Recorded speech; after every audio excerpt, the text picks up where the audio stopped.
Hey, it's Dan Lear, and today I'm going to tell you about my story. Not that it's important that you know details, but just that you know what was behind the brand of Dragonfly reaching out to me. So, first of all, I was a former college athlete. Now, I'm not working on impressing you. It's just the fact that I was very in touch with my body and my health. So when I graduated from college, I was always keeping in shape, and I was, watching what I ate just to be healthy. So I knew what was going on in my body, which I feel probably had an impact in saving my life. So, because I started noticing things were happening. So around 2014-ish, maybe even earlier, I just started noticing health issues. I was getting weak. I used to play basketball quite frequently, and I was literally working out every day, whether it was weights or basketball, and I just noticed that I just didn't have it. I was feeling weak, and so over the course of that time, I went from playing basketball, I couldn't do that. I went to doing spin class, and then I wasn't able to do that. And then I went to yoga, and then I wasn't able to do that. And so it was just a progress of my health just going down. In 2013, they diagnosed me with AFib, which is atrial fibrillation, which just means your heart is just out of rhythm, so to speak. So they can shock you and get you back into rhythm, and they did that to me, but my heart went back. And so they did what's called a coronary ablation. And they go up through your groin, through your vein, and they do the surgery in your heart. Essentially what they do is they just create some scar tissue, and with lack of a better word, they just solder your heart so that these impulses don't jumpstart your heart, so to speak. So after the surgery, they thought, hey, I was going to be better. They thought that was the crux of all my issues. Well, I had the surgery. It was considered successful. I didn't go back into AFib, but I was still having issues. So I kept going to see doctors, physicians, specialists. And then in 2015, I was diagnosed with something called MGUS. Now, this stands for monoclonal gammopathy of an unknown significance. Forget about it, right?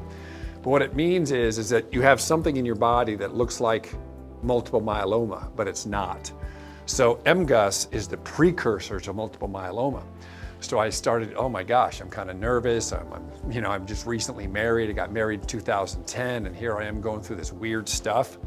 And so I'm getting tested. I'm going to see this oncologist. I'm walking and seeing all these cancer patients, getting chemo, and I'm freaked out, right? Meanwhile, I'm working, taking care of my family, and going through all this stuff. So between 2015 and 2017, literally I was searching. About 18 months of doctors here in Las Vegas, GI specialists, nerve specialists, you name it. I was going to everybody, pulmonary specialists. They had me on all types of stuff, inhalers, pills. It was ridiculous, right? But they had nothing for me. They absolutely had nothing for me. And so I went out to Los Angeles to Keck Medical at USC. I was blessed to get in there. I was so excited to get in there because I thought they were going to save my life. And I'm telling you, I was so sick that there was times I was just in bed for just seemed like days, sweating and hot and cold. And I remember there was twice that I basically conceded to death. I thought, this is it. I figured this is it.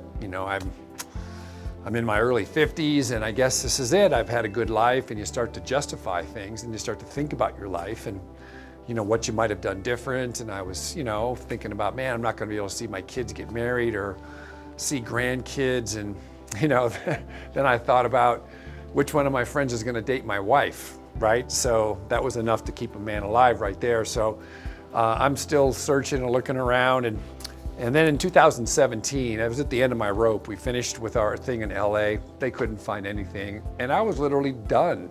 And I can see how people just quit because they get so tired of searching. Last ditch effort, I went up to the Mayo Clinic in Rochester, Minnesota, and they diagnosed me with cardiac amyloidosis. Now, this is a disease I'm sure you've never heard of because, quite frankly, the medical community's heard of it, but they've never treated it. They don't know what to do. Most of them don't know how to diagnose it. So when I was seeing all these cardiologists in Vegas, they had no clue what was going on, which is just really sad, which means they have people walking out of their office and they're gonna die. So what happens is, this is crazy. The stats say that 40% of the people that get amyloidosis, the disease that I had, 40% die in the first 12 months.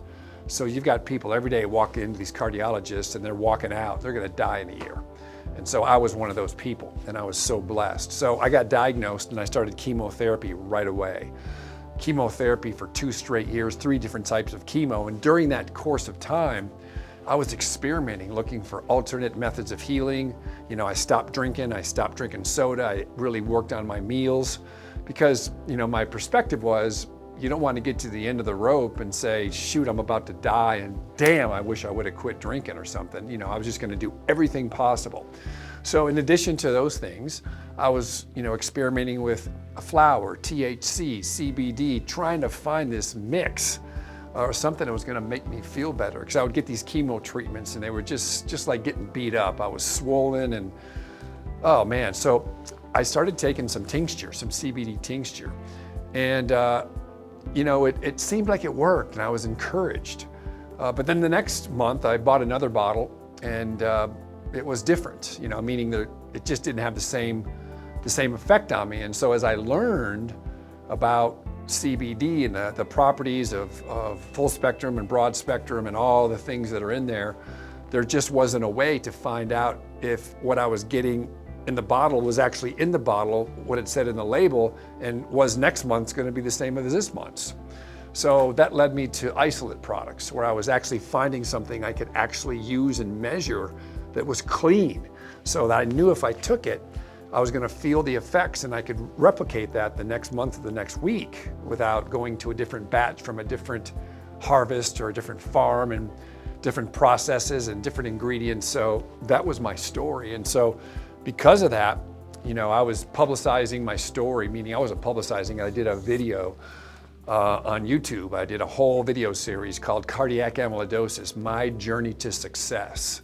And it profiled all of my treatments at the Mayo Clinic, the good times and the bad times. And so, you know, there's a lot of amyloidosis patients, a lot of cancer patients that started following me.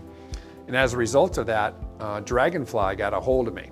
Now, they are the #1 brand in Europe. They heard about me. And so, you know, here we are not too long later where we put a deal together where I can actually help them and promote a product that actually works for me. So that's how Dragonfly and I got hooked up together. But you know, there's a lot of people just like me who are going through challenging times that need a product they can count on. And that's why I'm excited about working with Dragonfly and helping you educate your clients on what the best CBD product in the world is. So I had this disease called cardiac amyloidosis. It's a sister to multiple myeloma. And I was on chemotherapy for 3 straight years. And that's something you can tell your clients that are looking for a clean product, is that I was in a situation where the numbers weren't looking good for me. Everybody thought I was gonna die. And so because I was experimenting with these different types of things, I was able to find something that worked for me. And what happens is the CBD lowers inflammation. And so they say that inflammation, it stops the drugs from working and it stops your body from working.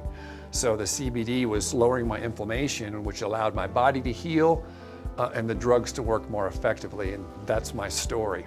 And so it's a great, great story to tell people that come to the counter looking for a pure product they can use, especially when they're under a doctor's supervision. Great job.